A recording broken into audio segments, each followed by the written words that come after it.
Welcome to day 24 of the 2024 Advent of Code. For today's problem, we have a device trying to produce a number through Boolean logic gates. So we've discussed Boolean logic a couple of times, but let's go through this again. AND gates output 1 if both inputs are 1, OR gates output if either input is 1, and XOR gates output 1 if the inputs are different. XOR stands for exclusive OR. It means that either the left input or the right input is true, but not both, so exclusively OR. The gates wait until both inputs are received before producing output. That is, the wires carry 0, 1, or no value at all. And if a wire carries no value, then anything that connects to it as a gate will not actually receive any input and will not output any value either. There are no loops. Once a gate has determined its output, the output will not change until the system is reset. Basically, once we've computed a wire's value, it will never be recomputed.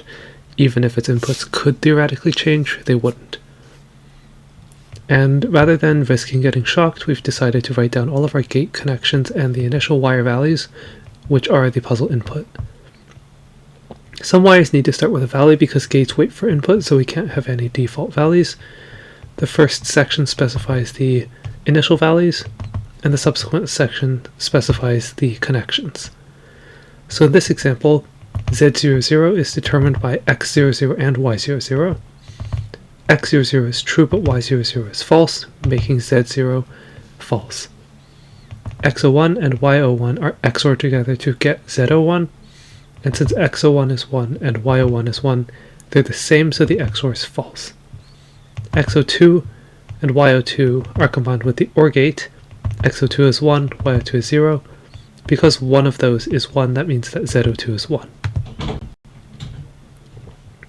The system is trying to produce a number by combining the bits, where Z00 is the least significant bit. And so in this example, Z02 is a 1, Z01 is a 0, and Z00 is a 0. What that means is our binary number would be Z00 on the right, then Z01, then Z02. The most significant bit is the one with the greatest value. This is a binary number, and this is the 1's digit, this is the 2's digit, and this is the 4's digit, meaning 100 and base 2 is equal to 4. If you're not familiar with binary, the number system that we usually use is called base 10 or decimal. In this case, the first value is worth 1, the second value is worth 10, the third value is worth 100. You likely have learned something similar to this in grade school. In this case, the value is determined by 2 hundreds plus 110 plus 3 ones. In base 2 we have similar logic, but the place values double each time instead of multiplying by 10, and the only digits we can have are zeros and ones. So the answer is going to be the output from the Z values as a decimal number. So here's a larger test case, and after waiting for the values, we have all of these values. The ones we care about are the Z values here. And combining all of the bits, we get this number, which in decimal is 2024. Given these inputs, we want to simulate the system and see what decimal number will be output. So let's grab our input. We'll open up the input stream as a file and a variable. The reason I'm doing that is because you can only open the input stream once. Note that you can't close the file. If you close it, you can't open it again. So we're going to open it once and loop through its values. And when we see this blank line, we'll skip and go to the second half of the loop. So first we need our known values. I'll just call that known. For each line in the input file, if the line is a blank space, that means that we have found the gap between the initial inputs and the connections, which means that we will break out of this loop and proceed to the next loop. Otherwise, we have a name on the left, a colon space, and then a value on the right as a bit. So we can do xy equals line dot split on that colon space, and then we will set the known value of x to the integer formed by y.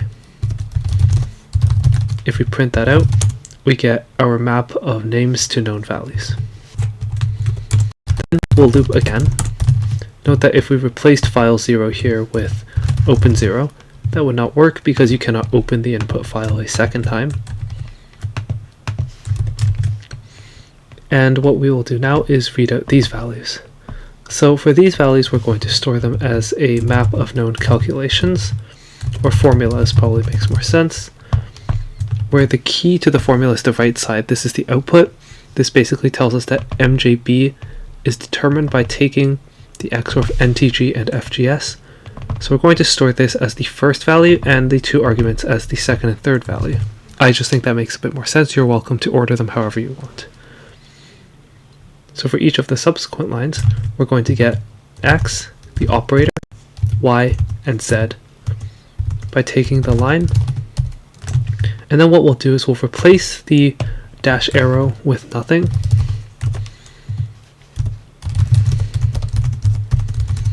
Which would then give us this, and then we can just split on spaces. So we can do that. And now the formula for Z is equal to op x y. That's just the format I chose. You can order them however you want, just adjust the rest of my solution accordingly. So for example, this map tells us that MJB is the XOR of NTG and FGS like expected. So now we just need to simulate these, and to get all of the Z values, what I'm going to do is I'm going to create a function that will recursively calculate the value of a wire. So we will define calculate for a given wire. If the wire is in the set of known values, then we will just return that value. Otherwise, we will recursively do the calculation. So we're first going to get the formula, so op x y equals formulas wire, and then we will do the operator. So we can create a map that stores a bunch of anonymous functions that do the operations.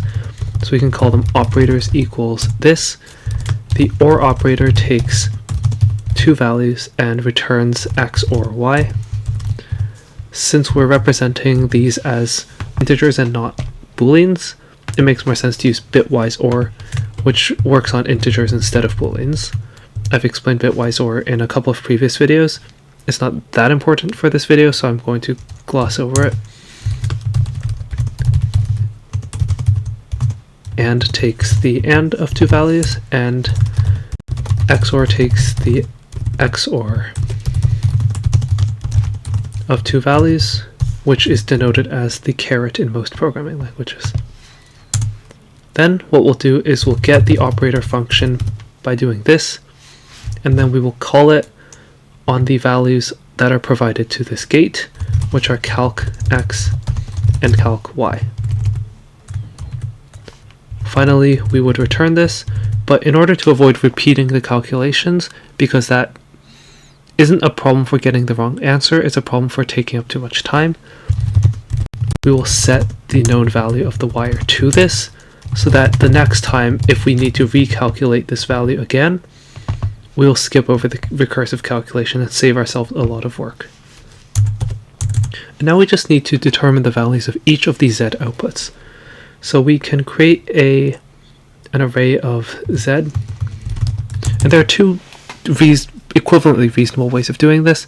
The way I did it initially was I just looped through each key in the formula and looked for all the ones that start with Z, and then just expand the array until they'd fit. The other way you could do this is by just increasing an integer repeatedly until you hit a Z value that doesn't exist. I'll pick the second option this time, but both are reasonably valid. And then we can say while true, the key is Z plus I as a string, but note that it's Z00 and not just Z0.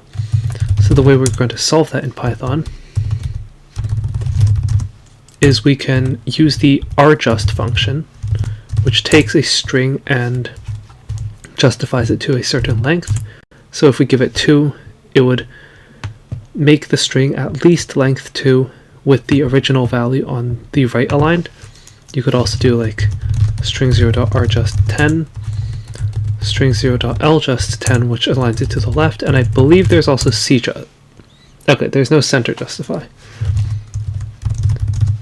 rjust also takes a second value, which tells it which character to fill it in with, which is exactly what we want in our case. So key is going to be z plus string I.rjust to 0. And then if the key is not in the list of formulas, then we will break out of the loop because it means we found all of our z values. Otherwise, we will append the calculated value of that z key.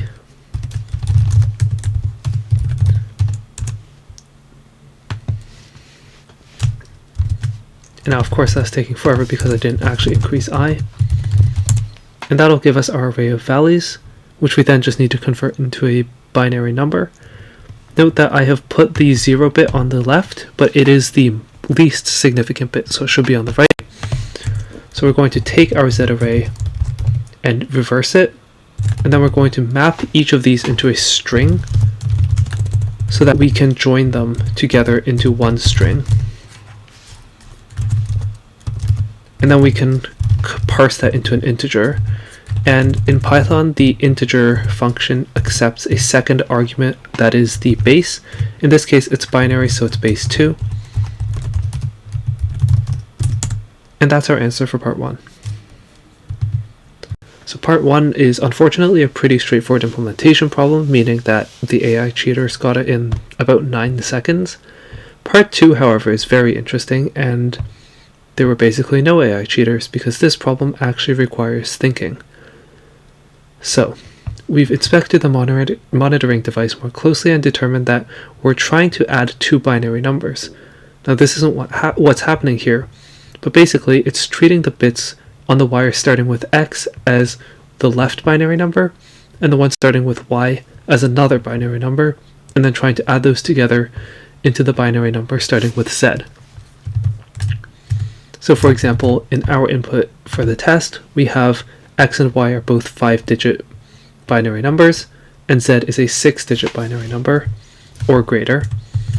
In my test case, you can see that y and x are both 44-bit integers, and z is a 45-bit integer. I believe this is the case for all test inputs. And in all 3 cases, we have the same ordering, where wire 0 is the least significant bit, so the rightmost one. The initial values for the wires are just one instance of a pair of numbers that sum to be the wrong value, and we want any 2 binary numbers provided to be handled correctly. Basically, for any combination of bits on the wire starting with x and y, the sum of those 2 numbers should be produced as the binary number outputting for z. Currently, the system seems to not work, and we can tell based on some forensics analysis that exactly 4 pairs of gates have their output wires swapped. Basically, what's happening is we have some gates that pick up 2 inputs and, for example, XOR them together, and some that, for example, take the AND of them together, and rather than going to the correct destinations, they've actually become swapped like so. And we know that there are exactly 4 pairs of gates that have this error. So in our example, we only have 2 pairs. We're just going to ignore the test case because it's just not that helpful to us now. And in this example, we have 2 pairs whose outputs have been swapped. So we sort all of the output wires' names and join them with commas to get our answer for the test case. So we need to find these 8 wires. Now this problem is best solved using manual inspection first, so I'm going to first show you how I solved this, and then we will go over attempting to make a generalized solution. But I will be honest, I am not sure if I can do that today. In most previous days I've been mostly confident, but today's problem is definitely a bit interesting for this. So I've cut out everything in the solution except this bit. We no longer actually need to do any of the calculations, we just need to know the formulas. The exact x and y values aren't really going to help us here either. So for example, we now just have a map of all of the formulas, and that's all we really need now.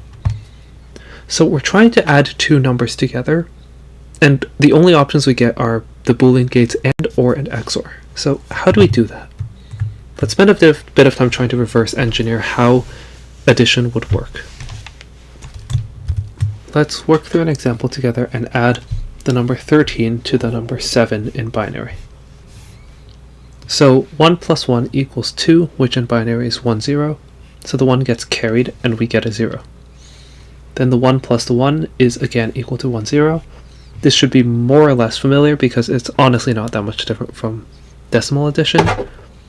Then the 1 plus 1 plus 1 is 3, which is 1, 1.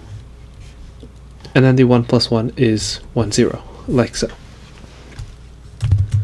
So now what happens if we try to generalize this? So we have our number x and our number y. This represents x0 and this represents y0. So in what situation is z0 true? Well, if x and y are both 0, then this obviously is 0. If x and y are both 1, then we get 1, 0, and so this ends up being 0 again. So z0 is only 0 if x or y is 1, but not both. In other words, z01 is equal to x01, x or y01. And then there's also the carry bit. This is going to be one of the intermediate values. This is only true if x0 and y0 are both the case. Also, I messed this part up. It should say 0 is 0. This will be true if x0 and y0 are both true. Now we also have the rest of the number x1 and y1. So how do we determine z1? Well, z1 is the case if an odd number of these are true. Basically, if exactly one of these is the case, we get 1. And if exactly 3 of these are the case, we get 1, 1. Which means that there has to be an odd number. You can get an odd number by just taking the XOR of a bunch of numbers, because you can imagine if x XOR y XOR z, then if x, y has an odd number between them, which has to be 1 of course, then that means that one of them is true. So then z has to be false, otherwise there would be 2. If x and y are either both false or both true, then z needs to be true to get 1 or 3 values. So, in other words, in order to determine if x, y, and z have an odd number of ones between them, you just take the XOR of all of them. Now there are two ways to do this. Either we XOR the carry bit with x0, or x1, sorry, and then XOR that with y1. Or we XOR x1 and y1, and then XOR that with the carry bit. From inspection of the input, you can clearly see that the way that the creator has chosen is to XOR the x and y values together and then XOR them with the carry bits. You can see a lot of these cases where you'll have, let me turn on regex search, you'll have like x some number XOR y some number. You have a lot of these cases, so it's clear that this is the method that's chosen, these two, and then XOR with that. Now technically he could mix it up and throw this in as well, but I can assure you in hindsight that this isn't the case. This was kind of just an assumption I worked with because this problem kind of requires you to just tinker around with things, and so you just kind of make assumptions, see if it works. If it doesn't, you look back, figure things out again, and just reiterate until you figure out something that works. The next interesting thing is this carry bit. Everything after that becomes routine again. This carry bit is interesting because the previous carry bit only had 2 values before it. This one has 3. Now this is going to be a 1 only if 2 or 3 of these are true. So how can we determine if that's the case? Well, from inspection, and I'll show you in a bit how I did this, but from inspection, the way that this problem does it is it takes the XOR of these and then takes that and this. That tells us if there are exactly 2 values that are true. So this case will cover 1, 0, 1 and 1, 1, 0. It, however, will not cover 0, 1, 1 or 1, 1, 1. This case, however, is covered by taking the AND of these two, because it doesn't matter what this one is. And so we also can AND these two. And so if carry bit and the XOR of these bits, or the AND of these bits is true, then the carry bit is 1, meaning we can just take the OR of those two possibilities. And then after that point, everything else becomes the same. The only last thing that is interesting is the last bit here. This bit is true if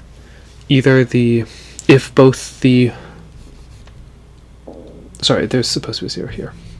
If either these are both true, or one of these is true and the carry bit is true. This is the last interesting case, because unlike all of the other Z bits, which are an XOR between this and this, the final bit is an OR between this and this, because this is where the carry bit would go. So the last Z value is treated differently from the other Z values. It is more like a carry bit than a Z bit. So now let me walk you back through how I did this problem. So of course, a lot of this information I didn't have when I started this problem, and so the way I did this was I basically just created a function to help me visualize the input. So what I did was I made a pretty print function that'll basically just format the input to a wire. So what I do here is if the wire is not in the list of formulas, or rather, sorry, if the wire starts with an X or a Y, that means that it's an input wire. Now technically this assumption kind of fails if any of these start with X, Y, or Z, but I kind of forgot to consider that, and it turns out that none of them do. Probably just out of quality of life, but if you really wanted to, you could make this like a regular expression check, or do like and wire 1 beyond is digit or something like that, but I wouldn't bother.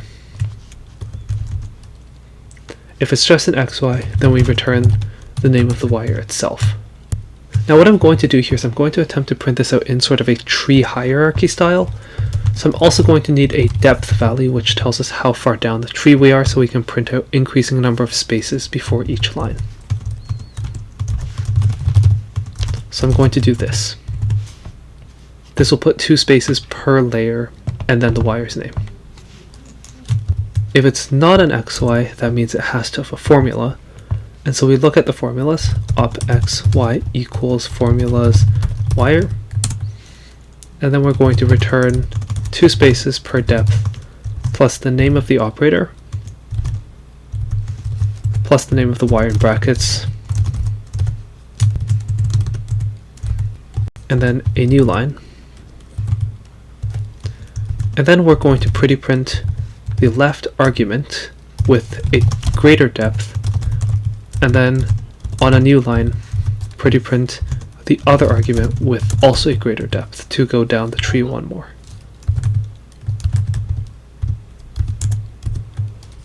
And so finally we can just inspect our values directly now.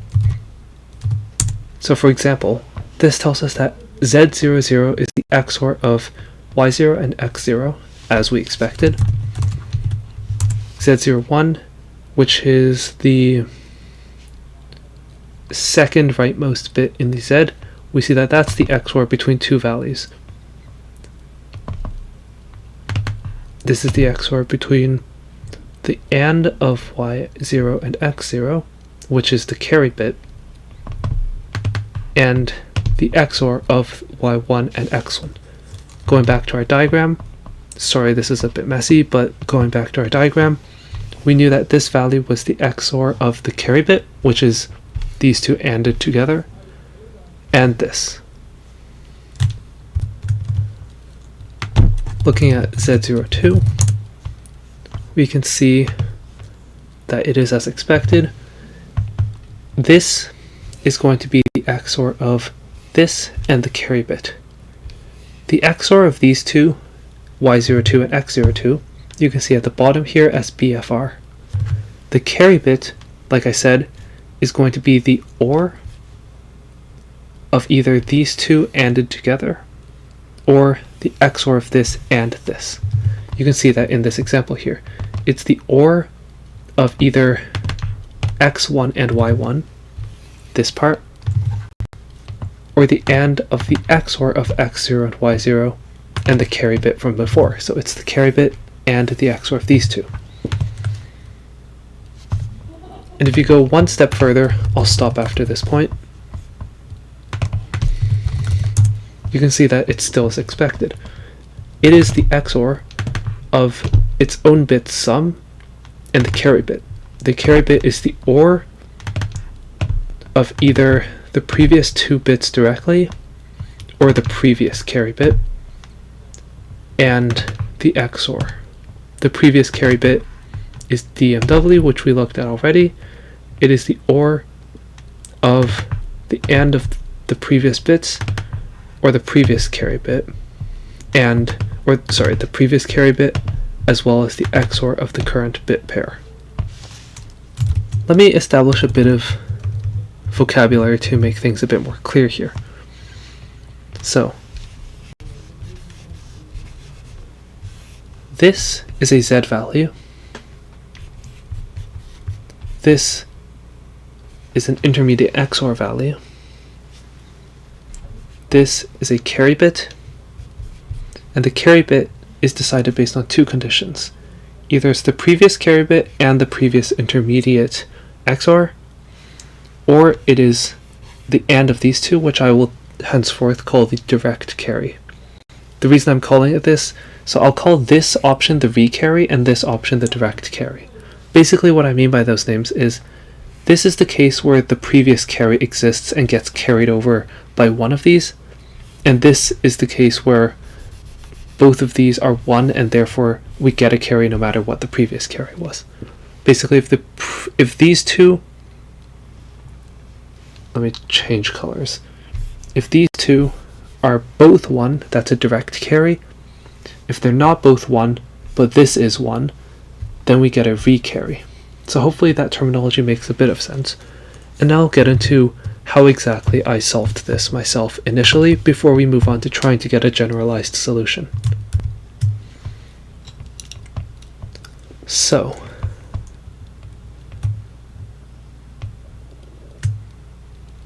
the way I approached this problem was by creating a function that would basically verify that things follow this structure. I know at some point things are going to not follow this structure and some cases going to fall apart, and that's where we'll look to target the wire swaps. So what I'm going to do is I'm going to implement a set of functions that assert that a specific wire is designed in a specific way. So for example, the Z00 wire has to be the XOR of the X00 and Y00 wires. That's known. The Z whatever wire needs to be an XOR between the XOR of its bits and the carry bit. And we'll just repeat those over and over again and look for failures by hand. So the first function is to verify Z, which takes in a wire name and verifies that it works fine as a Z value. Each of these verify functions will take in a wire name and a number. The wire name is which wire we're supposed to inspect, and the number is just a value that tells us which bit we're currently at. So in this case, to verify the Z value, we need the wire to be the XOR of two values. First, let me print out VZ, telling us we're on the verify wire step, as well as the wire and the number. Then what I'm going to do is grab the formula. So OPXY equals formula's wire. And now we're going to need a couple of things. First of all, the operator has to be XOR. Z0 is the unique case, but even that is XOR between X0 and Y0, and all of the others are XORs except for Z45, but we don't care about that case here. If the operator is not XOR, then we'll return false. Otherwise, we have two cases.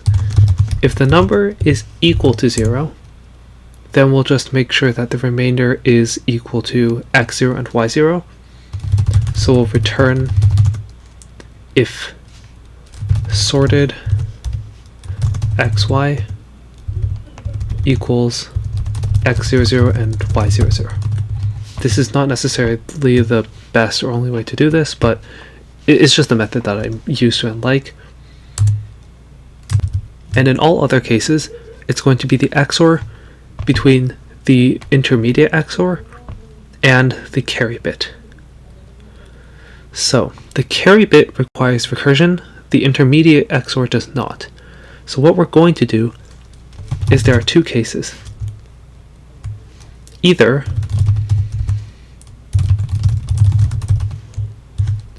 x is an intermediate XOR of those two numbers, and y is a carry bit, or it's the other way around.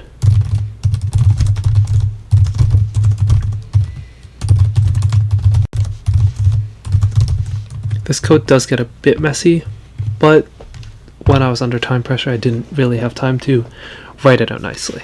So I'm just kind of showing my thought process at the time. The reason you have to do this step first in both of these AND cases is because of short circuiting.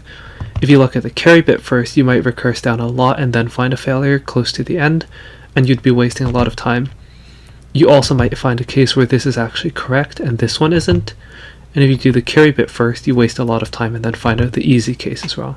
So this case is easy, so we should do its case first, because if it's wrong, the AND will immediately exit. Additionally, even if this ends up being true, we don't know which way it is, which is why we put the OR here. If y is the intermediate XOR and x is the carry bit, then trying to check the carry bit first would potentially waste us resources. Then we need to implement verify intermediate XOR. This one is actually pretty easy. We just need to make sure it's an XOR between xnum and ynum. So we're going to print out vx for verify XOR.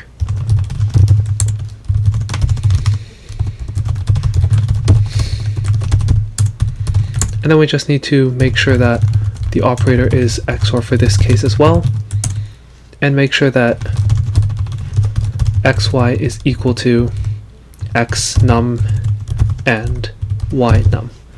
Now, adding the number to a wire type is going to be a common operation. So let's make a utility function for this. We'll just call it def make wire character number. And so recall from before that it's the character plus the number as a string, write justified to a length of 2 with a filling character of 0.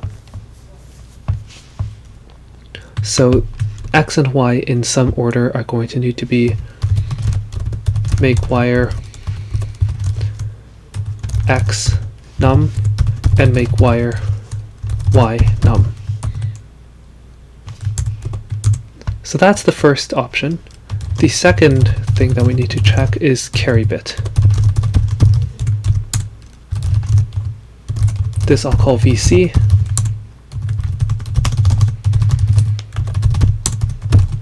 And remember that there are two possibilities here.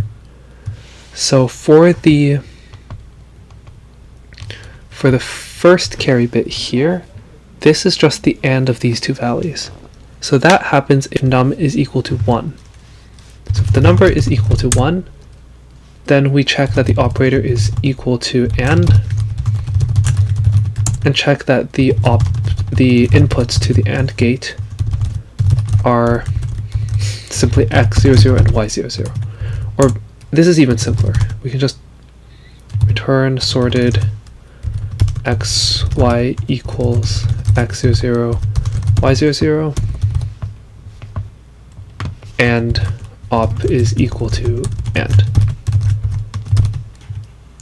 Although in the spirit of the other examples of this, I'm probably just going to leave it as this for consistency.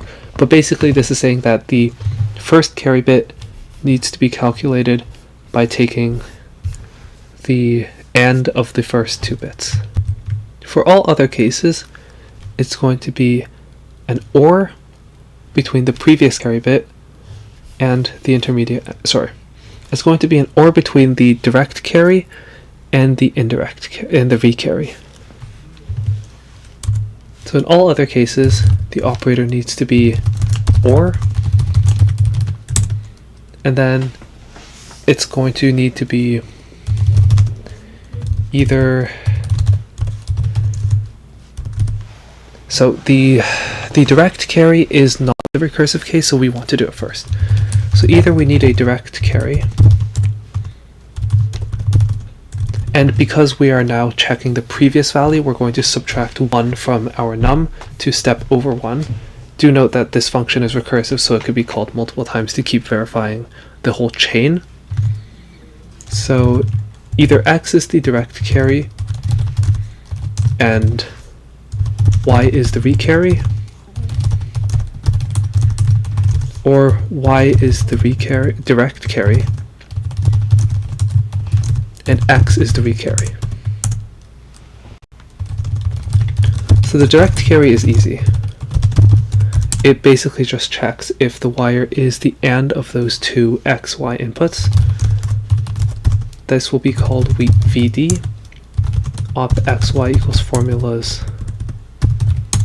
wire, and the operator needs to be AND, and the inputs need to be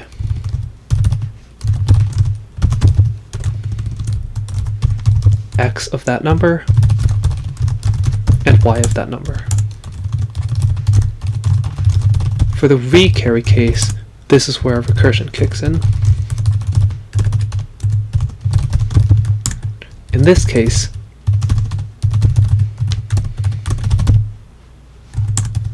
it also needs to be an AND, but instead of being an AND between two direct values, it is the AND between the intermediate XOR and the previous carry bit.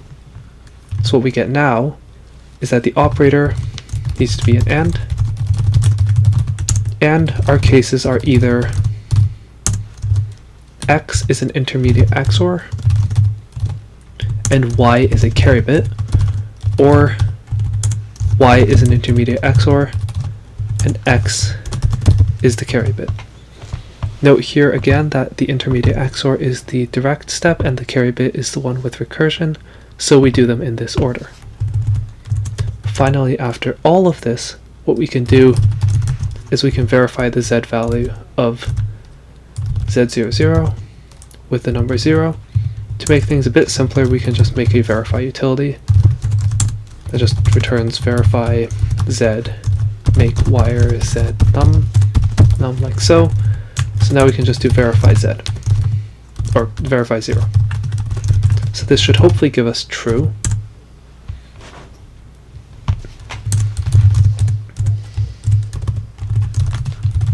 So yes, 0 is fine, 1 is fine, 2 is fine, and you can kind of see what the work going on here is. We verify that Z01 is the valid Z value for number 1. In order for that to be true, it needs to be the XOR between two values, notably the carry bit and the intermediate XOR. We check the intermediate XOR of HFM, which happens to be correct, and then, sorry, it happens to be incorrect. We can see that HFM is actually the direct carry bit. So then we check HQT instead, which is the intermediate XOR, and then we see if HFM is the carry bit, which, because this is the first carry bit, it's just the direct AND, so this is true. If we check Z02 to be a VZ value, we first check if DMW, so sorry, let me go here. We have DMW XOR BFR. One of these needs to be the intermediate XOR. So first we check DMW. We see that that's not true, so we check the other one, BFR. That is the case. So then we verify that DMW is the carry bit. It's an OR, which is so far so good. In order for that to be a carry bit, one of these needs to be the direct carry and the other needs to be the recarry. So we first check if QNG is the direct carry, which it is. Then we check if HKM is the recarry. it's an AND, which looks good so far.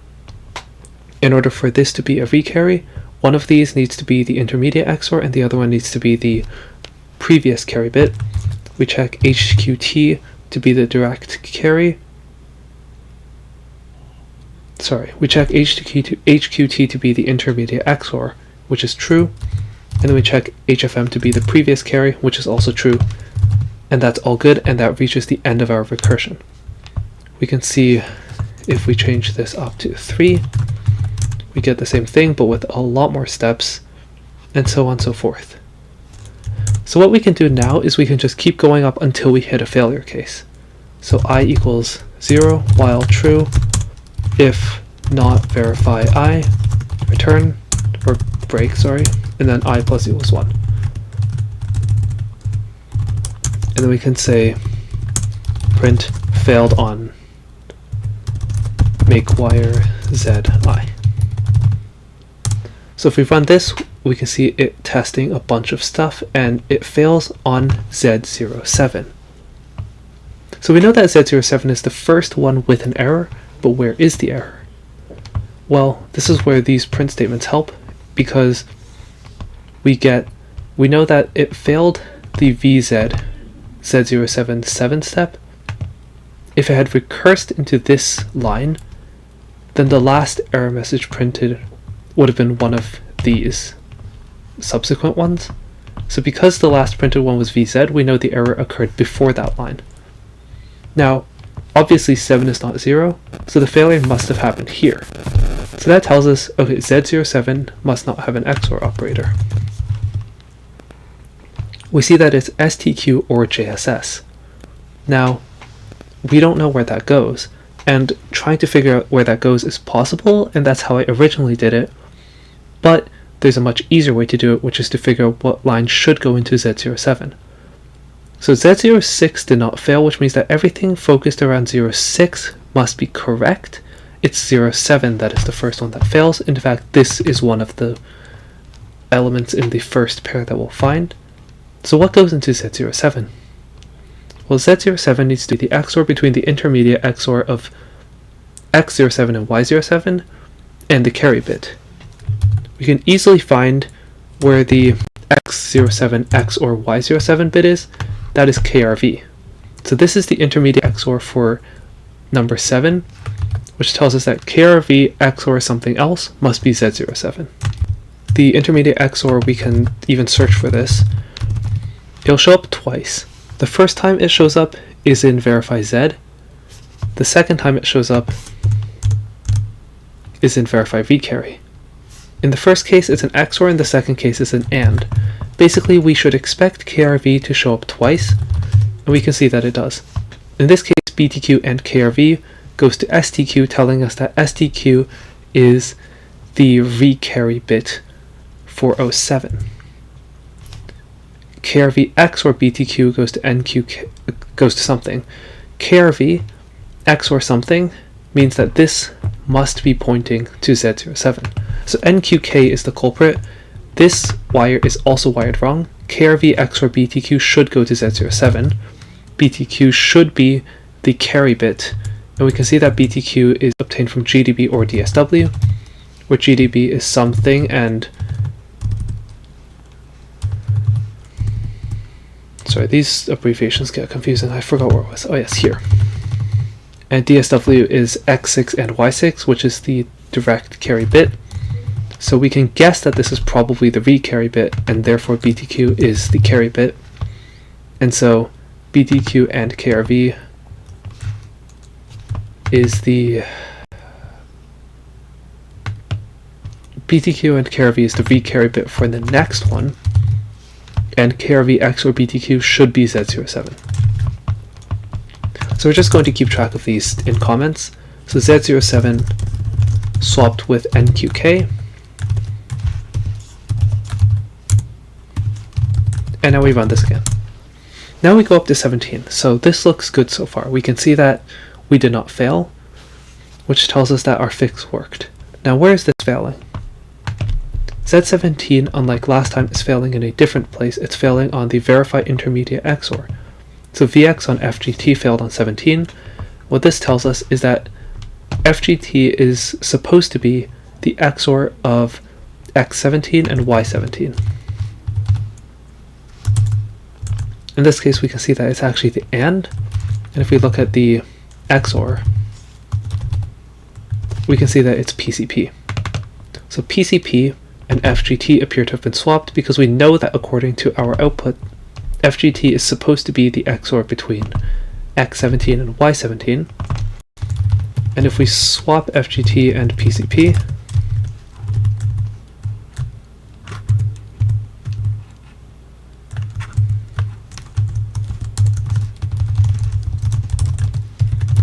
we can see that that works, and now we go up to 24.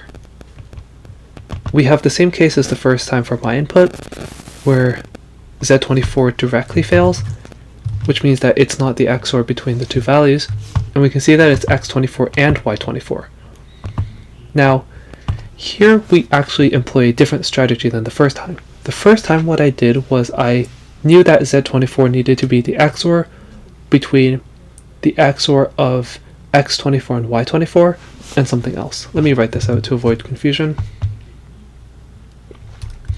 I knew that Z24 needed to be the XOR of two values, one of which had to be the XOR of X24 and Y24. The other one is just the carry bit. And so I just need to look for this and then see where that one got XOR'd. That went to NQK, and sorry, that's meant to be Z07, and then I just interchanged these. Now here we could do the same by looking for the XOR of X24 and Y24. So let's just do that just to see how that works out. Okay, that's MQQ, and MQQ is XOR'd with, remember that it should show up twice, once for the carry, once for the Z value. We assume that NMP is probably the carry bit and MQQ is the intermediate XOR, so FPQ should probably be swapped with Z24. Another way we can look at this is X24 and Y24 is the direct carry, because if we go back up here, we know that the AND of these two values is one of the options that gets ORed together with something else that goes into the direct carry, which then gets XORed into the next one. So now that I think about it, this is actually more complicated, but humor me for a bit, just because I find this interesting, sorry. We know that X24 and Y24 should go into something that then gets ORed together with something else that then gets XORed into Z25. Yeah, this is a lot more complicated. TGS XOR KBW. TGS is the OR case, which means that we're looking at the right branch. The other one would be the intermediate XOR. Yeah, KBW is the intermediate XOR.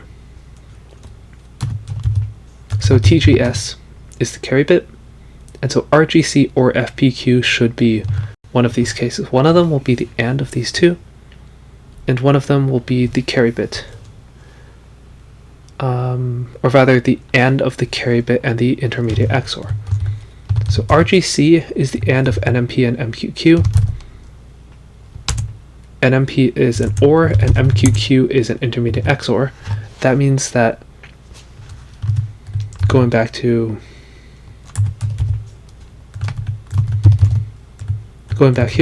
RGC is the V carry. So FPQ should be the direct carry, which means that this should have the value of X24 and Y24. So Z24 should be swapped with FPQ. Now, as you can see, that did end up being a lot harder than just backtracking where Z24 was. It also has the added downside that it assumes that Z25 is wired correctly, which we haven't checked yet. So just use this new method, but I just wanted to kind of discuss alternatives. You know, just sort of trace through this tree a bit more so you can get a bit more familiar with the mindset for this problem. But yes, like I was saying, Z24 should be the XOR between two values, one of which should be the intermediate value, the intermediate XOR between X24 and Y24. So if we look for X24 XOR Y24, we get MQQ, MQQ should have an AND for the 25th carry bit and an XOR that should go into Z24. So FPQ and Z24 should be swapped.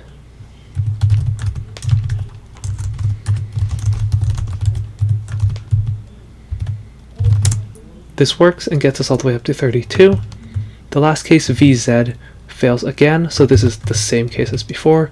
We can again just look for the intermediate value of X32 XOR Y32, that's QCS. QCS will show up once as an AND for the carry bit and once as an XOR, which should be swapped with Z32. So SRN and Z32 should be swapped.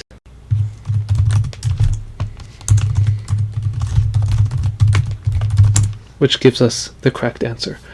We see that it failed on Z45, but like I said, this was expected because Z45 is actually more of the last carry bit than the last Z value. And so these are our 4 swaps. And so we can just grab these and sort them. So that gives us what? FGT, FPQ, NQK, PCP, Z07, Z24, Z32, I guess I forgot SRN.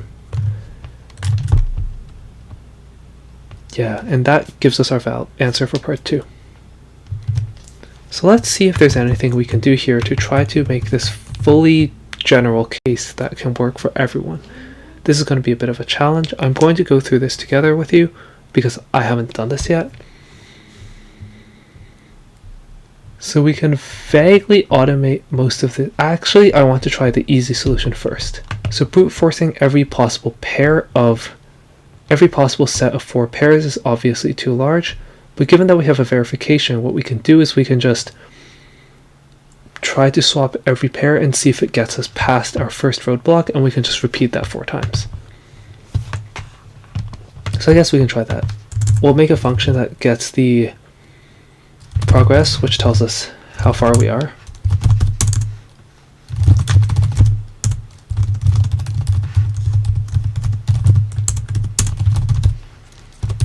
So that'll tell us how far we've gotten.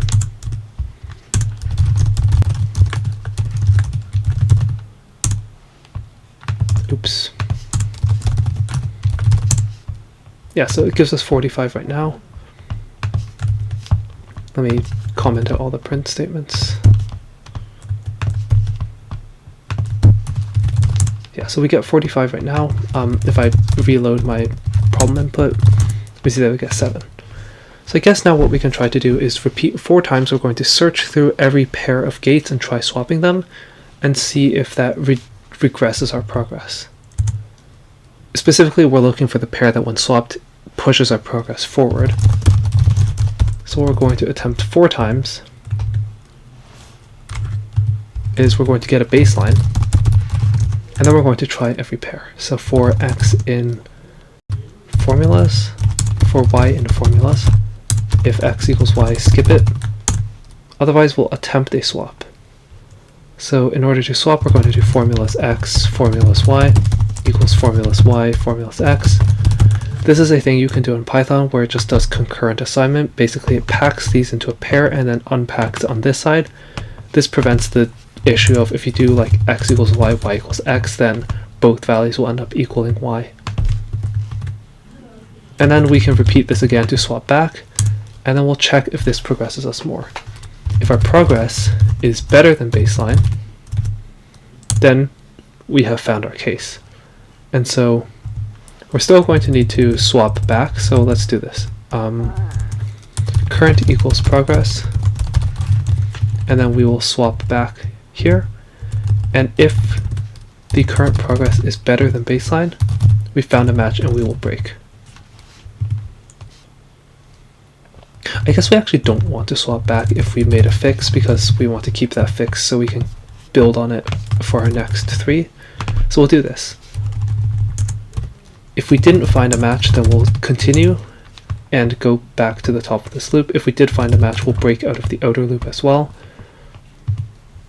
And then once we have found the x and y value, we'll print xy. So let me just see how this goes.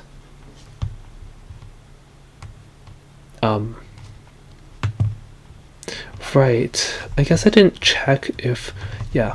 sorry, I need to make sure that all of these are valid. So if wire not in formulas, return false. What's happening here is I'm swapping some of the outputs in a way that's causing them to... No, that does not even make sense actually.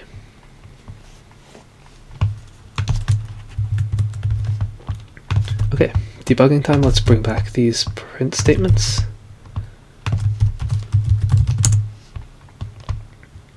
The issue happens when I try to run VX on Y13, but why would I run VX on Y13?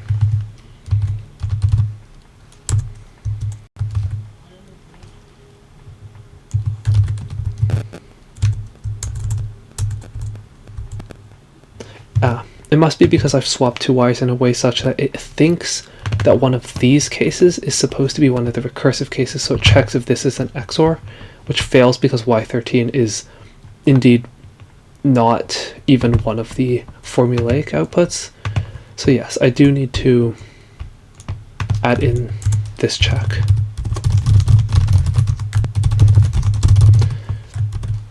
Basically, the problem here was that in some cases, for example, in the first line, if we tell our program that this is supposed to be a read carry bit, then it will think that this should be an XOR and this should be the previous carry bit, or vice versa. And when it tries to verify that, it tries to get the formula for Y13 to verify it, and because Y13 has no formula, that just errors.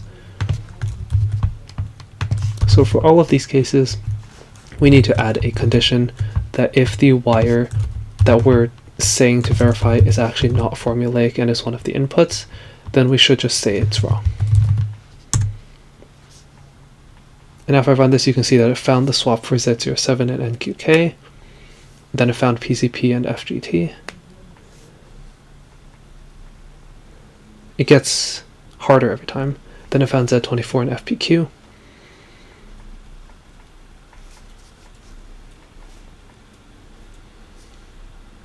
And finally I found Z32 and SRN. Cool.